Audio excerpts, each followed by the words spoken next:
Boa noite a todos. Nós vamos dar continuidade ao nosso estudo, a esta série Encontros Marcantes com o Senhor Jesus. E hoje vamos falar acerca de Pedro, o encontro dele no pátio do sumo sacerdote, na noite em que Jesus foi preso e foi condenado. Então, nossa passagem está em Lucas capítulo 22, versículo 31. E lemos assim: Simão, Simão, eis que Satanás vos reclamou para vos peneirar como trigo. Eu, porém, roguei por ti para que a tua fé não desfaleça. Tu, pois, quando te converteres, fortalece os teus irmãos. Ele, porém, respondeu: Senhor, estou pronto a ir contigo, tanto para a prisão como para a morte. Mas Jesus lhe disse: Afirmo-te, Pedro, que hoje 3 vezes me negarás. Me negarás que me conheces, antes que o galo cante.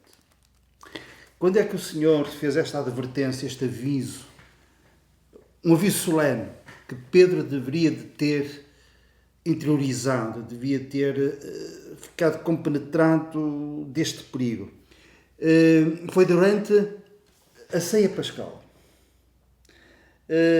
na noite em que Jesus foi traído. Ele, chegada a hora, como lemos no mesmo capítulo, versículo 14, chegada a hora, pôs-se Jesus à mesa e com ele os apóstolos.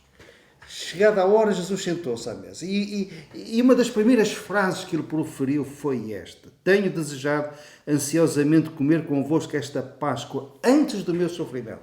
Fazendo uma referência à sua morte por crucificação, que aconteceria na manhã do dia seguinte. E essa ceia foi imemorável. Jesus falou-lhes acerca de coisas profundas. Falou-lhes que iria partilhar com os seus discípulos a glória que o Pai lhe tinha dado. Ele fala acerca das coisas da eternidade.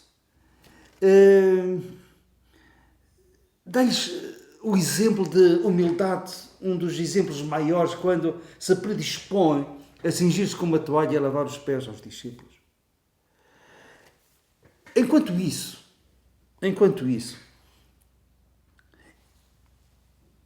os discípulos, entre si, lemos no versículo 24, suscitaram também entre si uma discussão sobre qual deles parecia ser o maior.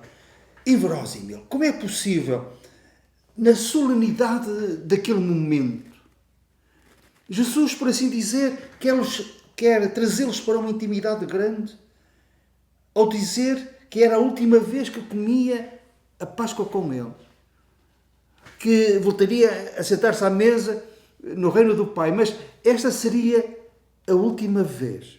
Fala já acerca das coisas profundas de Deus, dos mistérios de Deus. Institui aquilo que nós agora sabemos, a ceia do Senhor. Lava-lhes os pés. Fala-lhes acerca das coisas profundas e ora por eles na célebre oração sacerdotal, assim chamada. E entre eles estão a discutir quem é o maior. Por isso é que quando Jesus avisa Pedro acerca desta possibilidade, que era mais do que uma possibilidade, que Pedro iria negá-lo 3 vezes, Pedro, na sua autossuficiência, ele diz: Senhor, estou pronto a ir contigo, tanto para a prisão como para a morte. Dali, deste cenáculo onde eles comemoraram a Páscoa e teve lugar todos estes acontecimentos, foram para o Monte das Oliveiras. E ali nós sabemos que Judas Iscariotes traiu o Senhor, ele foi preso e todos os discípulos fugiram. Mais tarde, João volta, por isso ele está junto à cruz. E Pedro também, mesmo seguindo Jesus à distância, ele voltou para trás. Justiça lhe seja feita.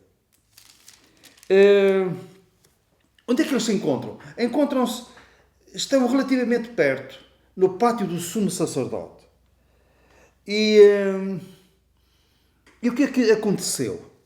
Foi nesse lugar que Pedro nega a Jesus. É uma noite fria e ele entra no pátio do sumo sacerdote. Jesus estava nas imediações e junta-se à fogueira para se aquecer. E é ali que ele nega. Mas não somente ele negou 3 vezes, apesar de ter sido avisado. Mas o que se calhar ainda é mais impactante, ou tão impactante como a negação, é o modo como ele negou Jesus. A negação, por assim dizer, tem 3 degraus. E cada vez Pedro desce mais até cair num poço fundo. Quando ele estava por ali, há uma criada que aponta para ele e diz: tu também estavas com ele. És Galileu. E Pedro negou dizendo: não sei o que dizes. Passado algum tempo, não muito, outra criada disse: tu também estavas com o Nazareno. Tu és discípulo dele. E Pedro jurou e disse: não conheço tal homem. Inicialmente ele disse, no primeiro degrau, ele diz: não sei o que dizes. Agora ele já jura e diz: não conheço, reparem, tal homem.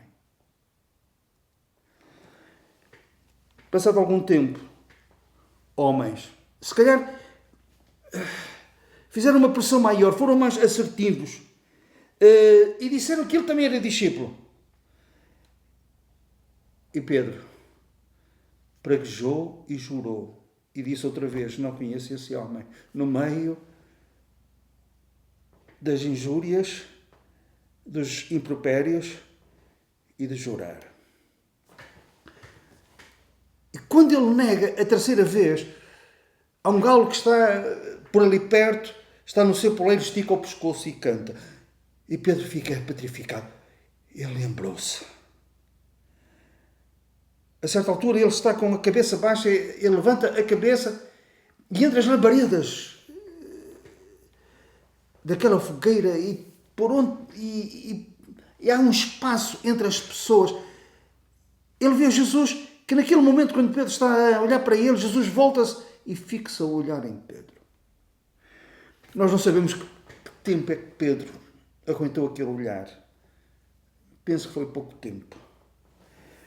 Por alguns segundos, ele cambaleia, fica sem forças, tronco dobrado para a frente, ele sai daquele lugar. O coração bate apressadamente, está com uma tristeza enorme.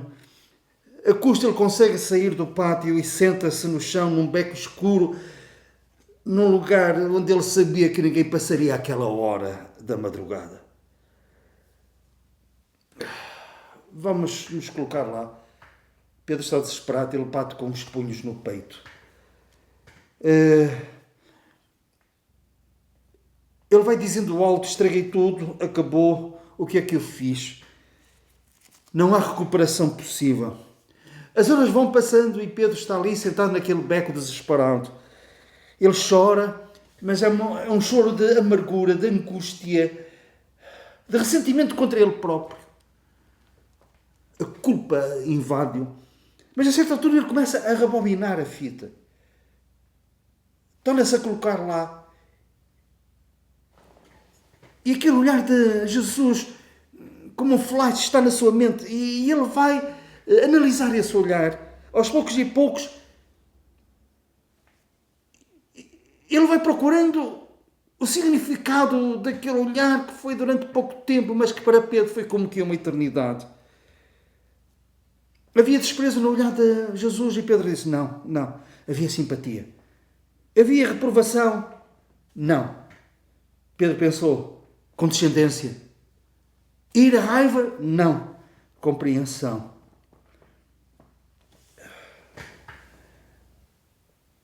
Neste encontro marcante do olhar e nas consequências da negação de Pedro, Pedro começou aos poucos, naquele beco, a pensar, a lembrar-se que Jesus se compadece das nossas fraquezas e que se lembra de que nós somos pó. E o sol começou a lançar os seus primeiros raios sobre aquele lugar. E quando Pedro sai dali, o seu coração não está tão carregado, não está tão escuro, também parece que foi um pouco iluminado. É uma luz tênue, mas havia já alguma esperança. Esperança da restauração.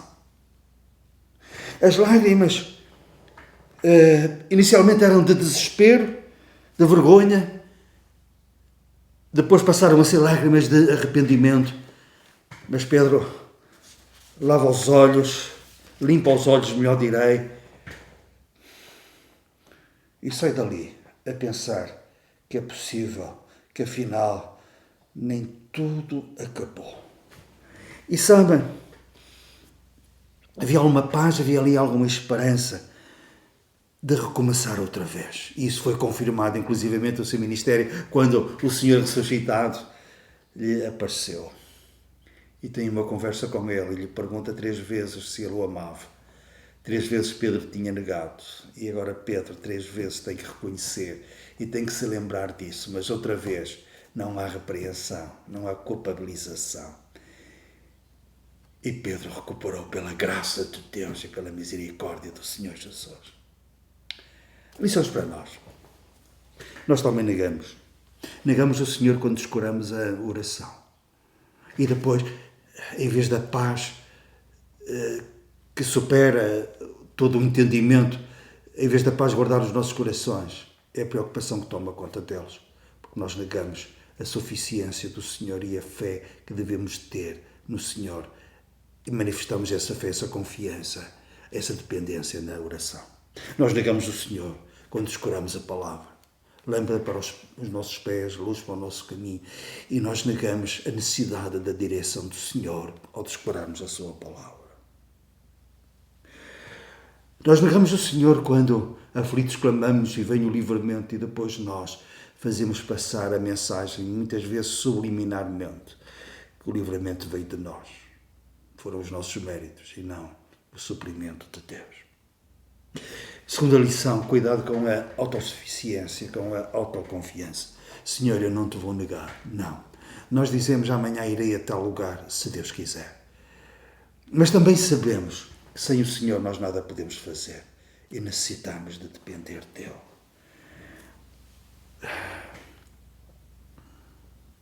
A mesma graça que nos salva, a mesma graça que nos capacita. E que apropriemos esta verdade e vivamos nesta realidade. A minha capacidade vem de Deus e sem Ele não tenho capacidade. Sem Ele eu vou tropeçar na primeira pedra que me surgir no caminho, mesmo sendo uma pedra pequena. Irei negar o meu Senhor. Terceira e última lição. O recomeço é sempre possível.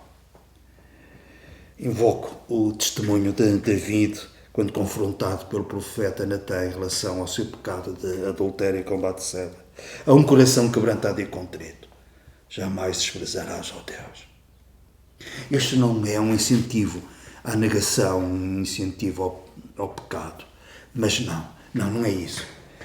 Mas é dizer que onde abundou o pecado, a graça de Deus superabunda e o perdão de Deus.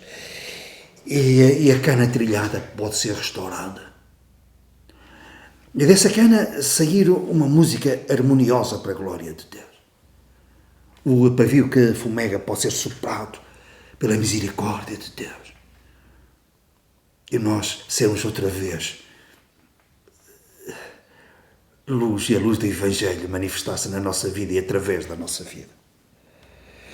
O vaso pode estar quebrado,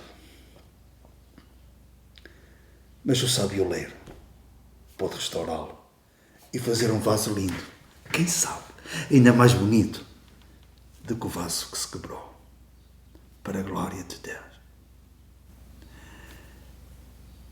O recomeço é possível. E ao testemunho de David, podemos adicionar o testemunho de Pedro, para a glória de Deus. Amém.